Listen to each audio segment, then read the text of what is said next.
Hello, everybody, and welcome to the show. This is Segue Saturday number 6. Actually, I should just say Segue number 6 because we keep on doing it on either Saturday or Sunday. And even though we switch in order to accommodate Joel, Joel seems to have at minimum about 4 vacations per year. Hopefully he hears this because it's like, yeah, if you're going to go on vacation 4 times a year, don't you want to take your good buddy? No? Okay, I get it. Anyway, the point of this show today is going to be about talking about previous, I guess I would say adventures, not because they seemed like adventures at the time. And I just want people to understand that that is not exactly the reason I do this. I actually do this kind of thing because I'm trying to help people. And it's not much more than just satisfaction in making sure that your life doesn't have to take the strange twists that mine did, because mine kind of, as a child, was loaded with, well, let me put it to you this way. The condition I have, I've been looking into, thought I had all these different problems, but what I have is called CPTSD. And it's situations that I see that are like what occurred to me as a child, I see in other people happening to other kids, will literally put me shaking on the floor in the fetal position, unless I can do something about it, which is why I avoid certain movies that will remind me of what I used to go through as a kid. And remembering it for myself, the issues that happened to me as a child, doesn't set me off anymore. Now, for some reason, because of my attempt to try and run out that clock, as it were, so that I don't feel so sensitive to it, I now actually am super sensitive to other people's plights, which is why I can't watch the miniseries of The Shining and see what happens to Danny in that, because, pardon me, quite a bit of it will actually set me off, especially when he goes into the hotel room with the ghost in the bath, because that actually reminds me of when I was at my Aunt Celia's house and I was trapped in a bathroom and couldn't get out because the ghost would not let me open the damn door. The lock was thrown. There was no I should have been able to get out, but I look back and I could see the thing staring at me from the mirror. And so that still sets me off to this day. But enough about prior pains. As I was talking to Sonia, hi Sonia, you can unmute yourself. When I was looking into the people who Amy Allen will send to help, or will recommend that they get to help clear their homes, most of them, and we're just talking about individuals, not even as groups, the ones that do charge start off at about $500 just to come in and do their thing. And I don't charge anything. So if you're worried that I'm going to suddenly turn around and say, you know, the cost is going to be $500 to help you, at this point, I don't charge anything. I'm just trying to make sure people get help. And if I do start to charge, it'll be way off in the future because I need to have help getting to you. But at this point, what I'm doing is $500 to $1,000 worth of supposed professional help for free. And I don't want you to worry that there's going to be some hidden cost, or I'm going to turn around and go, you know, now your cost is going to be, I'm going to take your soul, or some crazy, stupid thing like that. That's not going to happen here. I keep getting bombarded with people saying, well, where is God in what you do? God is through everything that we do. If I wouldn't have my abilities if it wasn't given to me from the moment of my birth. And people referring to themselves as silly Christians. And I'm like, well, you do know I'm born again, right? This is not, I'm not outside the sphere unless you keep me outside of the circle. One of the first metaphysical things that ever happened to me was actually talking to Jesus in a dentist office at the age of 3 or 4. So I actually talked with Brent about that on his show. He thought that was really neat. I thought it was rather silly because it was one of the strangest places to encounter a deity. But then again, where would be a more normal place? Inside a church, considering Jesus' disdain for going into the darn things? I don't know. I try to understand the whole thing, but I'm not really all that great at it still. I have a lot to learn. Maybe some of you have answers. Maybe some of you have ideas. So how have you been, Sonia? I'm good. Just busy. So what occurred with you with the things that were following you? Have things gotten any better? Yeah, it's got better. They've left me alone. Like I say, I've been sleeping a lot better. Thank God. Did you ever get a handle on what it was that was following you around? Nope. Did your dad say anything about it? Nope. But you know him. He's silent as you know. Silent as the He, grave. yeah. Or silent as a church mouse, depending on what part of England you're from. So, the whole point of the show is going to be us talking about previous fun things that occurred when we were, in my life. I mentioned the one about talking to the and it was funny because he was telling me about the children's Bible. I don't know why they put so many pictures in there, as if to say, yeah, isn't some of this stuff great? The Bible can be some of the bloodiest stuff you've ever read, which is the massacres that occur and the horrible damage that people do to each other that's noted in the Bible is really amazing. And so turning it into a picture book for kids is kind of disquieting. But, it is weird. I honestly would probably make sure that there's a show here in the United States that's it's VeggieTales, which has vegetables telling the story, so it doesn't look quite so bad, and they ease up some of the hack and slash that would make Dungeons and Dragons look kind really, or makes Tolkien's works look practically bloodless. So anyway, so is there a story that you'd like to tell everybody about? I know the one that you had where I know the one that you had about your sisters and the Lancaster Castle is a good one. God. Oh yeah, totally. I don't like enclosed spaces now, thanks to them. But hey ho. Tell everybody. You got to remember, we're getting new people all the time, and they don't always go back, and they don't always look at all of the things. So this is one of those things which they would probably love to hear. Well, we're in Lancaster, United Kingdom.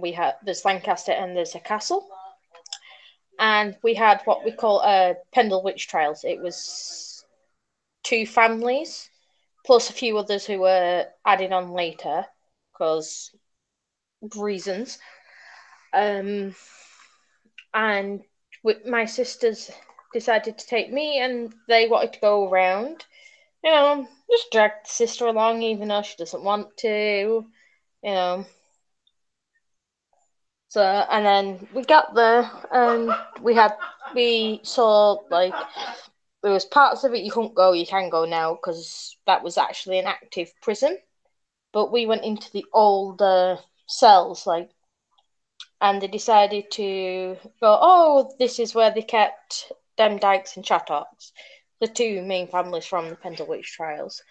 And they went, oh, you can stay in there for a couple of minutes, and does anybody, and they've got this, I have no idea what it is, but it goes over your head, and my sisters proceeded to volunteer me to do it. I didn't pick, I didn't want to go, I was protesting the whole time. It's like, oh, you'll be fine.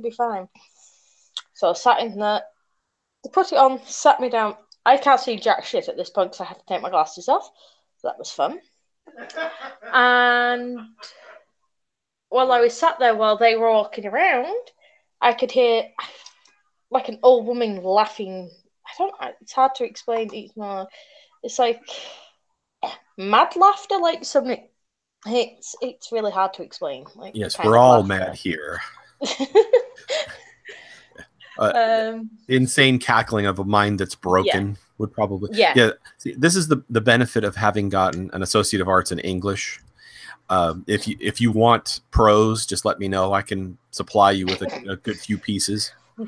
But but the mad cackling of a broken mind of an elderly woman trapped in a cell with an iron mask on, more than likely. To this day, they still think, which is funny, that iron or gashing the head will block the abilities of a gifted person or a witch. Yeah, let me tell you what happens when you hit me in the head real hard and you give me a concussion. It doesn't block any of my abilities. In fact, it turns them all on to really high speed and makes me feel like I'm not fully connected to my body. And yeah, it's a very weird and disturbing sensation. So just keep that in mind the next time you think that a concussion is going to stop someone from being able to read your mind or something crazy like that.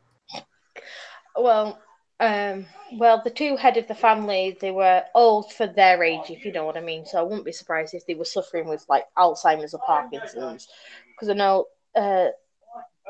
Lady Demdikes and Chattocks were old for that time of era. This is before like the Salem witch trials and everything like that. And I felt a popping sensation in my nose, so my nose started bleeding. It's always how I know when my nose is bleeding. And then I blacked out. I woke up in the ambulance because they'd had to call an ambulance for me. And my sisters found it highly amusing. Yeah, it's one of the things that I found, that when you are the gifted sibling of other siblings that have as much as ability to sense as any normal person does, they automatically assume with their limited scope that it's you became overwrought or something, and they will put it through the meat grinder of their perception, and it can seem very, very cruel, especially to us, because we can't help but wonder why they didn't sense or feel or even realize that there was something more to what was going on than they assumed. And unfortunately, the case is that it causes a big rift between family members. I still have a huge rift between me and my siblings, and it's interesting to me because it's not that my siblings don't have potential. They do. In fact, I used to think that they couldn't feel, sense, or know anything, and now I have to tell you that I know that they could. They just decided to ignore it. And you're going to say, well, why? How do you know that? Well, here's how.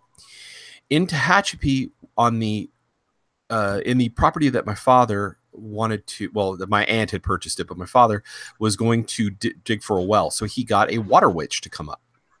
And this gentleman, when he came up, he pulled out two rods. One had a cork and bottle of water on it, which I believe was the one on the right, and then the other one was just a bent piece of very thick wire.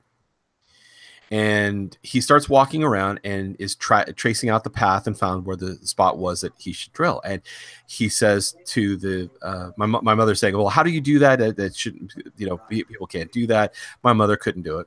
My father couldn't do it. And so he says, well, I bet your kids can. And he's got this twinkle in his eye. So he puts it into my sister's hand, and yeah, it works more or less. It's kind of sloppy. It doesn't pull itself around really quickly. And my mother said, oh, you're just faking it. And my brother also, same capability. Now, he asked me if I wanted to do it, and I thought, well, this sounds interesting, but immediately I could see that my sister and brother were looking at me hawk-eyed like, yeah, he's going to fail. It's not going to work. And that immediately told me I better do this because I want to show these two up, because I'm tired of them always acting like I'm the inferior child. So I take the two wands in my hand, the two bent wire, and immediately they snap to and point at the line. I walk away from it, and both of them, this underground river line, and they pull hard. I mean, we're talking really fast in the direction. As I walk away from it, as I walk over it, they cross. I follow the same path as the gentleman, purposely walking off of it. And my sister, oh, you're faking it. You couldn't be. It couldn't be you doing it. No way. Walked past the spot where he marked with rocks for the well, and it turns around and the darn thing slapped me in either shoulder in order to on either side because I'm holding the wires in front of me. So I know that they have potential. If it worked for me and it worked for them, however lazily, that means that they had some inkling, but decided to ignore it. Almost akin to, they came first. They came for the socialists, but I was not a socialist, so I didn't speak up. That kind of thing. Essentially, ignoring what they knew, and I guess taking glee from being cruel about it to me because I simply couldn't shut the whole thing off and I didn't have any recourse. I don't know how they were able to just kick it away, shut it down, ignore it because it was just something that I couldn't ignore. So I want to give them a pass, but I was thinking on that situation and that told me a lot that they knew, but were taking more glee from my pains because they knew that something was there when they would lock me into places or trap me in places where they knew things. My brother probably the most, especially, and especially in the coal scuttle under my Aunt Celia's house.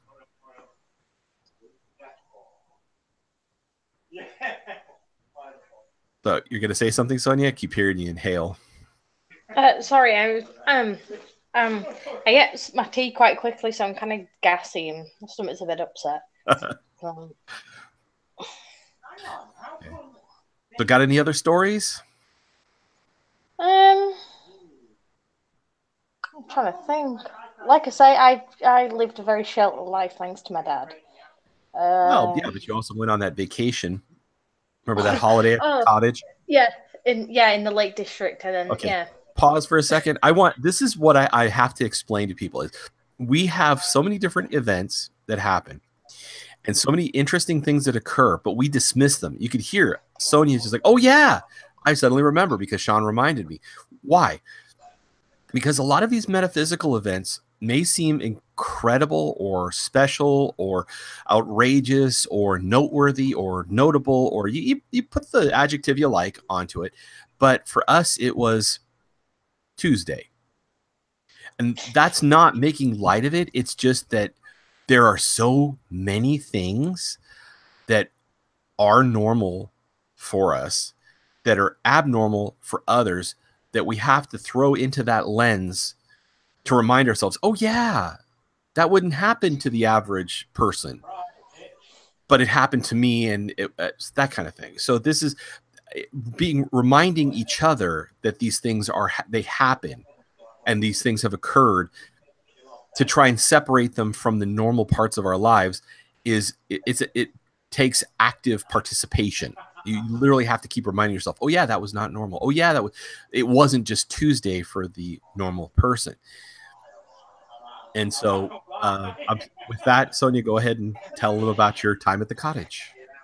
Well, I went on holiday with my partner and his parents, and we got a little cottage in the Lake District. And what they in the garden they have like what looks like a fairy tale, but it's not been maintained that very well.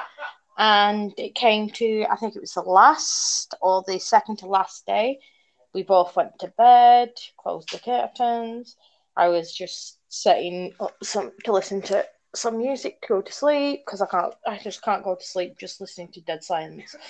There has to be something in the background. And then settling down, got comfortable. As I'm about to sleep, tap, tap, tap.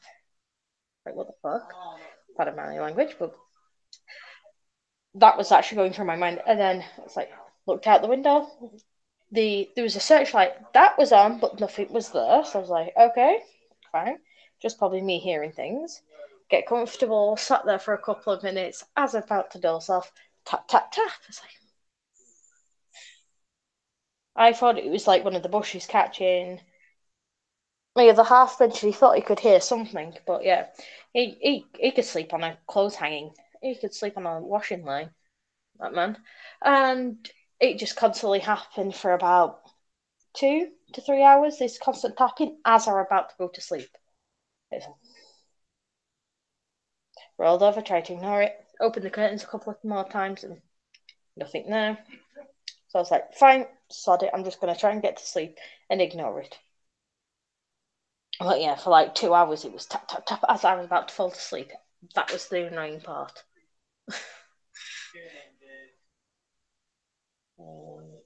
That's about it, I think. Well, and what Yeah, and what was it that was doing the tap tap tapping that kept wanting your attention?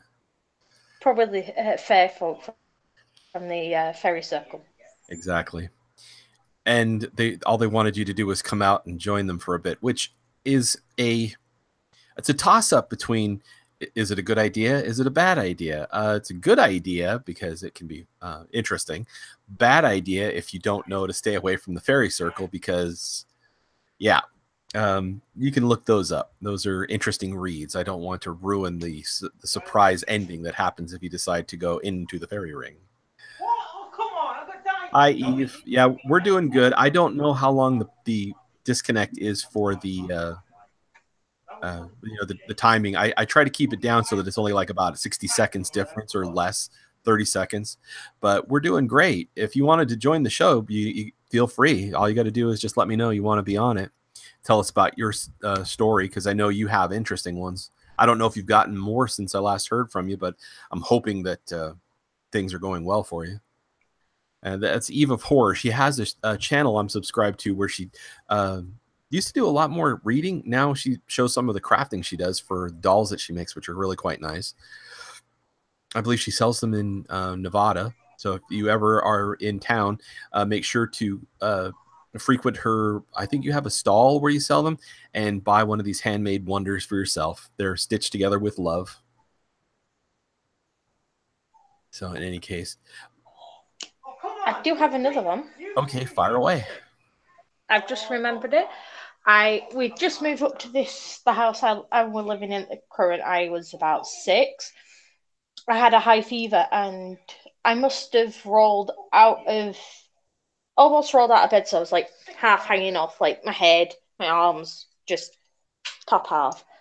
And somebody opened the door really quietly. The door was fully shut and saw me, picked me up. I could actually feel like the fingernails weren't long, but they were long-ish. Like you could feel like the slight tip of the fingernails, and put me up. Hands were freezing, like the hands were like ice cold, and put me into onto my pillow, and then pulled the quilt over, tucked me in, kissed my forehead, and that was absolutely freezing.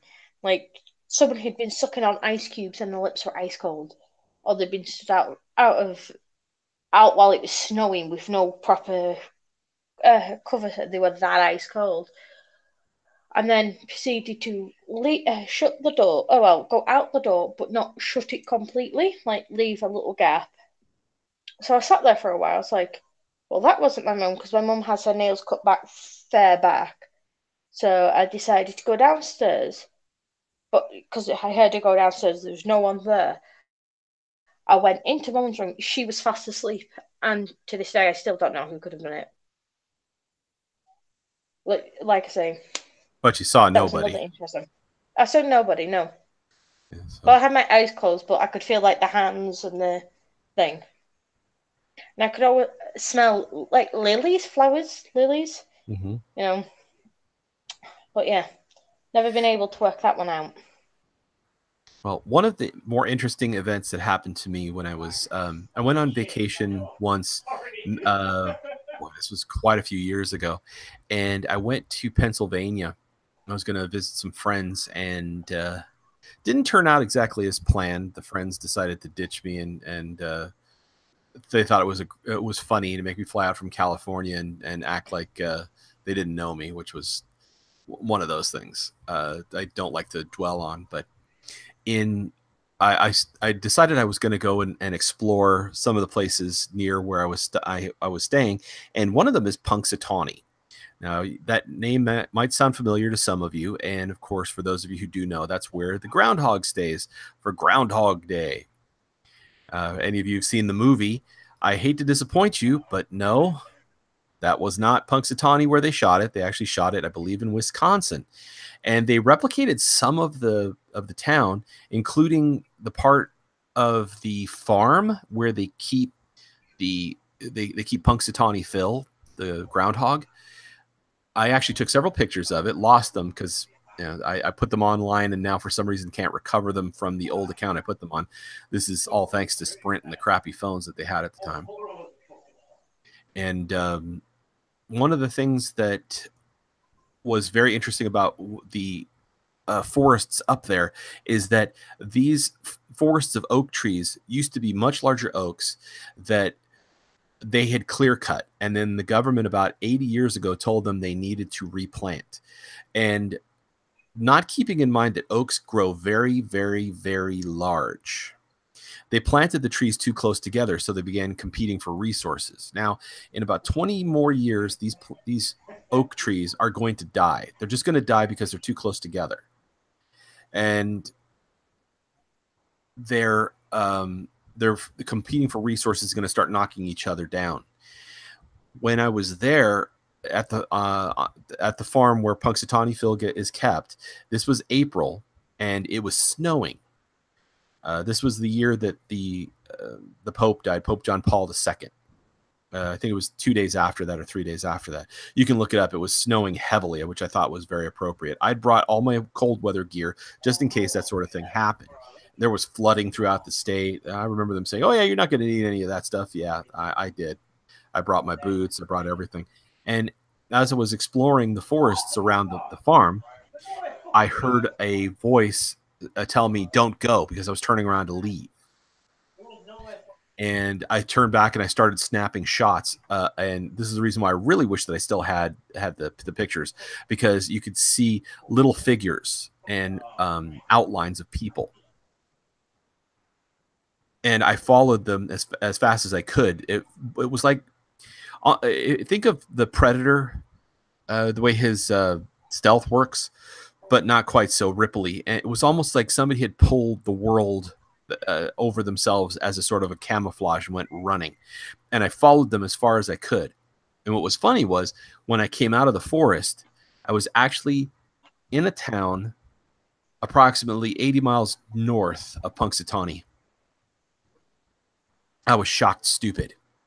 My phone hadn't been working the entire time I was following this thing. And when I turned around and followed my tracks back, it only took me about an hour to cover the 80 miles back to Punxsutawney. Jesus. Yeah, that was incredibly weird. I don't know why it was they didn't want me to leave. I don't know where they were leading me. I had the feeling if I kept following, I would have kept passing in and out of what I guess this plane and moving faster towards whatever that wherever they wanted to lead me, but I was not having it. And I remember the cold wind had stopped blowing. It was still cold, but the cold winds had stopped. The clouds had pulled in really tight, and when I got back to Punxsutawney, the snows were actually coming down fast, and I ran back to the car, realizing that I probably narrowly missed going someplace I probably would not have easily come back from. And so I'm not entirely mad at the persons who caused me to come there and then decided to ditch me like immature little sphincters, because that was an event that really was very, very interesting.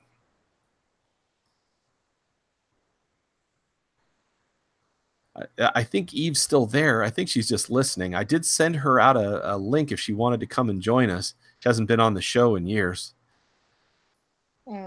She could share some of her things. She always has interesting stories. Yeah, she was the one who was telling us about the Hat Man, which Joel and I think might actually have been the same person as who hitchhiked a ride in the back of the car, who we call Top Hat Lurch. It would be funny if it was. We don't know if it is, but it would be funny if that was the linkage. The guy just decided he wanted to hitchhike a ride back down to Vegas. Much more interesting than where we ended up. I mean, we were in Boise. Boise's not known for being a cool place to live. It's not even an interesting place. It's just a place, and it's kind of boring. And I don't mean to say horrible things about Boise, but it's really more historic than interesting, more a tourist place than someplace to really, um, I guess you'd say, uh, set up shop and stay for a lot of people. Mm. The success rate for a lot of the businesses, private businesses there, are is not has never been all that great. It's very rural, so once you step outside of town, it's almost like stepping into another world. Oh, it's a little bit like Lancaster. Yeah, you don't even have to go very far before it's very devoid of everything. And then when you come across these little towns, you can hardly call them towns. Like, oh, here's about 20 houses with a gas station, and then you're out the other side, and it's completely empty space. The same thing with heading north. It gets worse. You're literally planning your trip by gas stations to get to the next gas station. Or at least it was back in the 90s when I was there. That's a unique way of planning your trip, though. It depends on your gas mileage in your vehicles. In the 1970s and 80s, there was this reversal in the trend of gas mileage. Now, we think that a vehicle that gets 40 miles to the gallon today is interesting, but they had them back in the 70s. It's not a new thing. The vehicles are still follow the same pattern: smaller vehicle, smaller engine, bigger gas tank, etc. Means that they could go farther on less fuel. But 40 miles to the gallon today, usually they can accomplish it with a more powerful engine, but it's not totally new.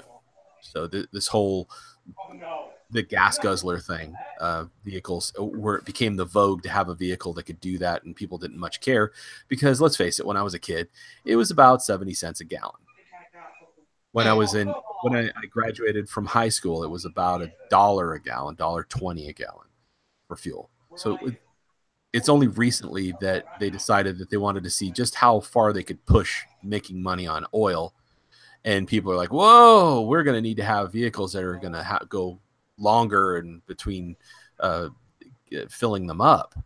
And so now it's the thing where people don't want to have the 12 miles to the gallon in town vehicle, because you could just go do a few errands in town and go, geez, I just left the pump and now I'm back again.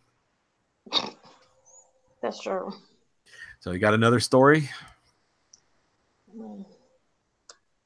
Not to my knowledge, no. I'm trying to think of one. Did I tell you about the story about when I got off the bus and there was the dude with the top hat? See, that was one that probably Eve would want to hear, because that is germane to what she's seen. I can tell it if you want. Okay. Well, I was getting off the bus. I just left my friends, and it was fairly late. Pitch black. I think it was just before Christmas, wasn't it? So I'd got off the bus, and I was going down the hill to mine, and the headlights lit like the wall and me, and there was my shadow, and then behind me there was a guy with a top hat with quite a thick, like it looked like an old, very thick, like jacket, to keep the cold off and whatnot. And I'm not saying top hat as in like one of the really big ones, but it's like a shortish one. And so I turned around because I thought no one had actually got off behind me. As I turned around, there was nobody there, and the shadow just like dissipated. So that was kind of weird. But yeah, that was kind of a unique thing. I think that was just as I started hanging around with you, Joel, and everyone, wasn't it? I don't know when it started. You'd have to tell me, because I remember you saying that it started up again, or it wasn't quite so long ago. Well, hopefully we've got you on the right track to keeping these things from being able to do anything to you. I'm hoping. That's one of the things that we discussed, I believe it was last time, about sharing gifts, etc., so that we could keep each other safe by saying, yeah, you can use my gifts when I'm not using them, type of thing. Now that we realize it actually is possible, and we don't know why it is a thing. It's just a thing. It's a thing. It's the thing, like with the Jankum stuff. It's a crappy job, but somebody's got to do it. There's Yeah, still that's people true. asking us to do about the ghost adventures. Like, oh no, do more ghost adventures. We want you. Oh, I think they enjoy us making fun of them because we're gifted and we're saying what they're doing wrong. And it's not like every episode we try to take the piss out of them. Piss It's out of just, them. but it seems to happen a lot because they just don't. They're not very self-aware. They're not very self-aware of what they're doing as wrong because they're they are in their narrative and they are deeply embedded in what they're doing. They're invested in doing it the way that they're doing it. And I'd really like to move on to covering other things, but then I realized if we do the Dead Files, I can't really show you anything because all I can do is tell you what or add to what Amy is seeing if she decides that she doesn't want to hide Share it. her stuff. Even from me, there's times when she changes her aspect when gaining information, and it's almost like she shrugs me off because she's trying to protect herself. There's moments when she knows she's getting in too deep and she's too exposed, and she puts up her barriers, and it takes me a while to winnow my way around the bars to find out what's going on. There was an episode I was watching the other day. She did it like 3 times. I'm like, God, it's like being bounced out of a bathtub. It's like, boom, you're just thrown out. It's like, okay, let me see if I can't figure my way back in. Look at these bars. I don't know if I can dive over them. And it's funny to the outsider, but it's a very strange sensation because she didn't start doing this until recently. And that's because she's now afraid of what they're doing to her when she leaves herself too exposed. They do hurt her. Yeah, well, didn't you say she cracked a tooth? Yeah. So grinding her teeth, she cracked a tooth because she there was a scary situation she was in and she began to brux really hard and it cost her a tooth. I don't believe that she makes it a huge amount of money on doing the Dead Files. I don't think she does. I think she makes an okay living, but she was saying how she had all these different issues and all these different things she had to look into, and she very recently began to look very haggard from it, and so I guess that's the reason why she's beginning to put up her barriers more. Well, that's a good thing though, because it must put a toll on her. Something awful. Yeah, over the years I've watched her age much more rapidly than she should. And the Ghost Adventures crew did a special going back to a haunted restaurant called the Family Tree, and they went back for a 3rd time. And they're not apparently not allowed. Sorry, go ahead. Isn't that the one where one of them saying they were having a dream about something in the walls or something?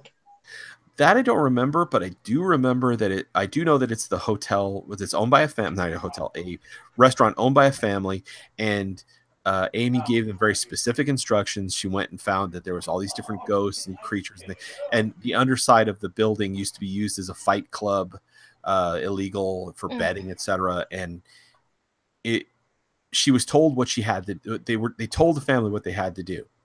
And the family's response was, you know how hard it is to do da da da da da. Wait, you guys said you didn't even want to try.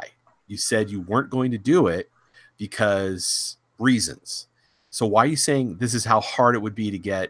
She said she told them you need to get people from every religion, the major religions, like you got to get a Christian, like not every single one of them. Like you got to have every sect and every version of every religion coming out. No, what she was talking about was getting ones from the major ones that had to deal with the area. You need a Catholic, Mormon, a Lutheran. You needed a Native American. She specifically laid it out. And all they did was go, oh my gosh, you know how hard that would be and expensive and who cares?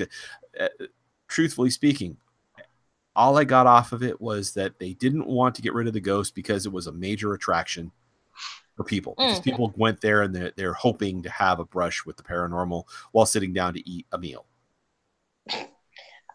That's one thing I wouldn't want.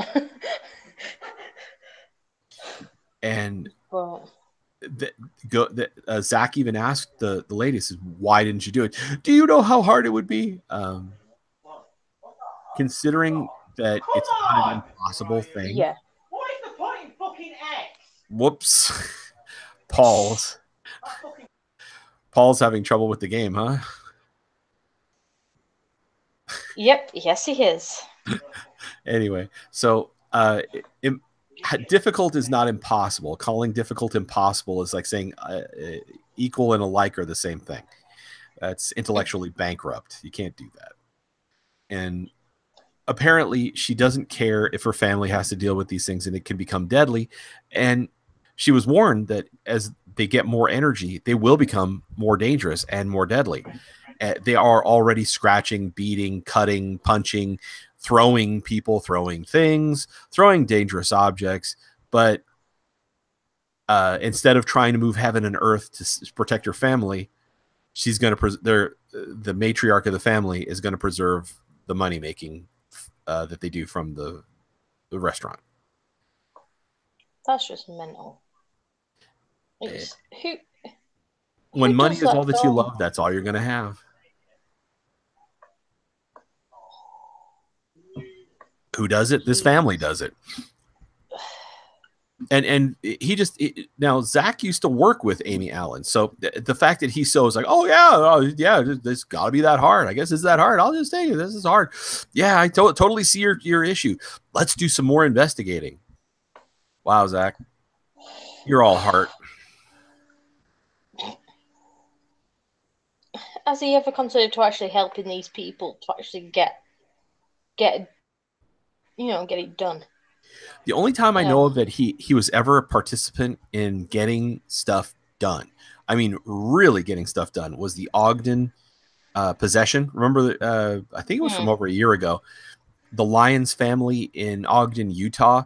And that was not because he did anything. No, he was there when, I've forgotten the group, paranormal group with a bunch of religious folk who are specialists at casting out evil, went there and did their thing. And all he did was document. He says, hey, for once we're going to just be documenting. It's like, that's all you do anyway, dude. It's like, for once we're just going to document. Wait. No shit. That's all you can do. That's literally all you do. What do you think you're actually doing if not documenting Zach? Truly, Nick got it. He knows what he's doing. He's recording and trying to find stuff to record, to get out there so people will see and catch evidence. He doesn't attribute any higher activity to what he's doing than that, because that's all they're doing. The line from Beetlejuice that always comes to mind is what are you going to do? Viciously rearrange their environment? You're not doing anything. Well, I'm going to put this chair over here. What do you think of that? The ghosts are not going to be like, okay. That's about all they can do. I'm not trying to be a complete jerk, but that's what they're limited to. And when Zach says, oh, sometimes all they want is for their story to get out. How often is that? How often is sometimes? How often do you go in, you do a recording of the events and the situation, and it just goes away? Not all that often. I can't even remember one time when they said, yeah, after we were there, all the stuff cleared up. Because he would have danced to say that. He would have been like, yeah, look at that end zone dance. We went in, we did a recording, we told the thing story, and it went away. Well, the only thing he does is to stroke his own ego. I'm afraid that's pretty much what they got. That's not to say that that's the only thing that they can do, but what is also disturbing is it Jay Wasley thinks that he, I don't know, he's like, well, I know this ritual that'll do, and I've heard him start that repeatedly before getting into something that really makes the situation much, much worse. And they've done it on more than one occasion, and I really wish that he would stop dabbling. He's not experienced. He has no idea what he's doing. And watching him is like watching Lady Snake do stuff, but without the astral repercussions. Because sometimes all he does is just punch open a slight, like a pinhole to the area, and then things come rushing out as that pinhole widens itself up. and he doesn't Well, know it's what he's like doing. that thing when he bashed down that portal thing where he actually got injured. Yeah. Is it last season?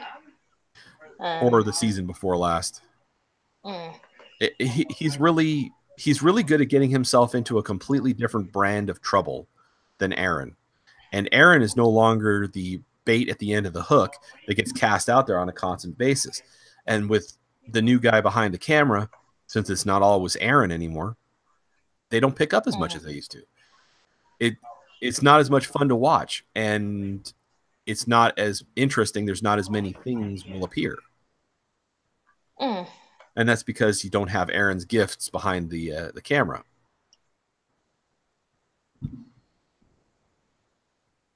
But yeah, this season's been fairly boring to see anything or get any kind of feeling of. Yeah, with Dallas, is it Dallas or Dakota? Dakota, probably Dakota. Dakota. It's not. I'm not getting very much anymore. Nick had gifts, and it translates to on screen. Aaron does as well. Billy and Jay don't. Zach is a meat popsicle, and I feel badly for Dakota because they keep on using him in the same way as they use Aaron, but nothing shows up. Mm. And one of the episodes recently, Aaron goes, "I'm going to go in here," and then he's like, "Ah, wait!" And he takes the lock off the door. Haha, thinking ahead. And he taps his forehead because he knows if Zach even gets the inkling that he's left a lock on the door in an area, he's going to lock him in because that's Zach's thing. The reason I dislike Zach intensely is because he reminds me of my siblings when I was 5. It's like, yeah, we're going to lock Sean in. Do you have any idea how stupid that is, man? Well, it's like, were they in that forest where he was blaming all the stuff on the Wiccan people? He locked Aaron in that church and he could sense something coming at him, so he climbed out the window, didn't he? Jumped out, yeah. Jumped out, didn't he? He's like, and that was kind of scary because if the window had been on the second floor, would he have done it? He's like, "Oh, look, this window's open. I'm going out this way." And the first thought was, "How high off the ground are you, Aaron?" That's what I was thinking as well. It's like, how high is this again? And when he lands awkwardly on his left leg, he starts cussing. He's like, and we're hearing the beep beep beep beep beep beep beep, like Happy Gilmore golfing. So it's a scary thought of like, what would he have done if like it was on the second or third floor? And it's also not hard to deceive the senses of a person who is in the dark and also gifted like that, who has no idea how to use their abilities. It is completely within the realm of possible to smack that person with a glamour that makes them think that they're only about 5 feet off the ground. And I remember one of the episodes of Ghost Adventures where they'd gone, I think, was it Waverly Mansion or something like that, where they'd gone, there was an insane asylum they'd gone to, and a kid had thrown himself down an elevator shaft trying to escape. Oh yeah. I remember that one, yeah, that was kind of horrifying. It is if you think about it, because did he actually know? Was he intentionally to do that, or was it like you said, a glamour where he didn't think he was that far down, or that he thought that there was actually like the elevator was on his floor, right? Like, oh, I'm gonna go hide in the elevator, and then he runs in there, and there's no elevator in the shaft, and down he goes. This is a real worry, a real fear, because ghosts, if they have enough energy, usually don't hurt you, but can if they are so inclined that they want to keep their area free from people. Well, it's just mental what it'll do to people. It's a scary thought. And the last thing you want to do is be in those sorts of situations but a lot of people think that this stuff either isn't real, or if they're going to get some kind of proof that it's going to be safe. But sadly, it's not, though, is it? No, it usually isn't very safe. It isn't one of those things where, think of the, and I know that there's actually a mental condition where people tend to think something is more common than not, which is an excuse for braving danger. where if you see, like, there was somebody on a channel I was listening to the other day where say, oh, that whole thing where people lock their kids in the car and they died. They used to think it was more common than not, blah, blah. No, it is common enough. People don't think that it happens every day and they die, but that it is common enough. Take it from somebody who grew up in the 70s. Okay, sitting in a car that the temperature rises to 125 degrees, even with the windows open, is not pleasant. And the fact that, oh, look, you survived is not an excuse to do that sort of thing. This is the same sort of situation. It may not always result in death, but you have to realize that if you hear a story that ends poorly, that start with, at midnight, we went to the graveyard with the Ouija board, set up shop and lit the candles. Okay. So wouldn't that indicate don't do that? But yet people still do it. Right. And you know that it's a bad idea, but if you aren't willing to accept that it's a bad idea, then what can be said? I truthfully don't know. It's a cautionary tale. If it happens to even 1% of the population, is it worthwhile to put yourself in that level of danger just to know that something's out there, period? I don't know. For me, it's not that big. I wouldn't want that. Same here. It's just... we've seen things that will scare you inside out, that will turn your poop plaid colors. I have scars from things that in the physical world that are horrifying enough that I know never to go expose myself to those again, let alone in the metaphysical world. You don't have to go daring things to come after you. If you want to be exposed to the paranormal, there are places where you can go to that have good events. And I do my best to find as many of those as possible. And I put them onto the broadcast we've been doing, including the silent movie theater in Hollywood, where the ghosts are actually friendly. There are places you can look up that have friendly ghosts, that have friendly metaphysical occurrences, that have beneficial things. Or you can go to Native American events where they do dances and such. And that is that when they're dancing, they're praying and they're invoking the Great Spirit. And you can bathe in that energy of their faith and their connection to the earth. It doesn't require doing anything stupidly dangerous.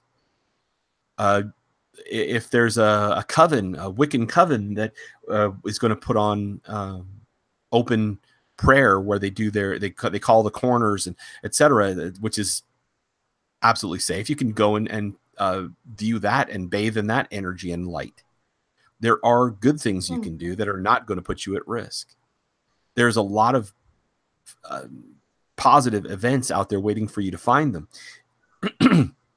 You don't have to whack the hornet's nest to get it. Right. Or see if you can't grab the bull by the horns, or see if you can't take the tiger by its teeth rather than the tail. You don't have to do things the hard way around. The events don't have to be dangerous in order for them to be metaphysical. And you'll have a good event to be able to talk about rather than a we almost didn't get out of there alive event and wondering why the hell you did it in the first place. Anyway, with that, I'm going to wrap this up. Thank you very much, everybody, for joining us on this Segue Saturday. Hopefully, we'll see you next Saturday. Don't know if Joel's going to be here. Don't know who's going to join us. But if you want to join, simply send me a message to iansmagicoak@gmail.com. That's magic with a K. And if you like what we do here, share. Smash that thumbs up button.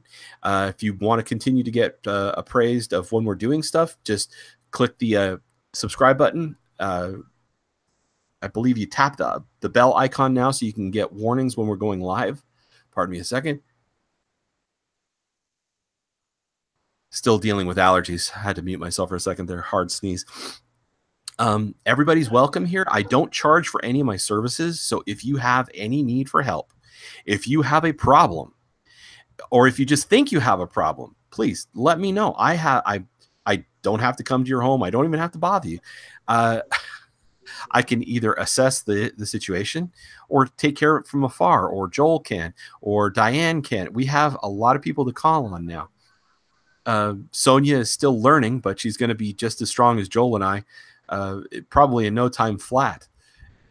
It's just a matter of time now. And well, if they need a hand and you're in the UK local to me, I give him a hand as best as I can. So I can always ask you for help. Right. It's not too difficult for me to reach around the planet while I have an anchor like Sonia in an area. In any case, once again, it's 100% free. Like, comment, subscribe, share, please. We're trying to grow. As you can see, we're almost at 130 people. I'd like to be able to expand our reach so that I can get to the folks that need the assistance, or at the very least, the assurance. We're on Facebook. Look us up, Ian's Magic Oak. Paranormal investigation and elimination. Mostly we're heavy on the elimination. Investigation's pretty easy. Don't have to go there with a ton of equipment and PKE meters. Anyway, until next time we meet, stay blessed.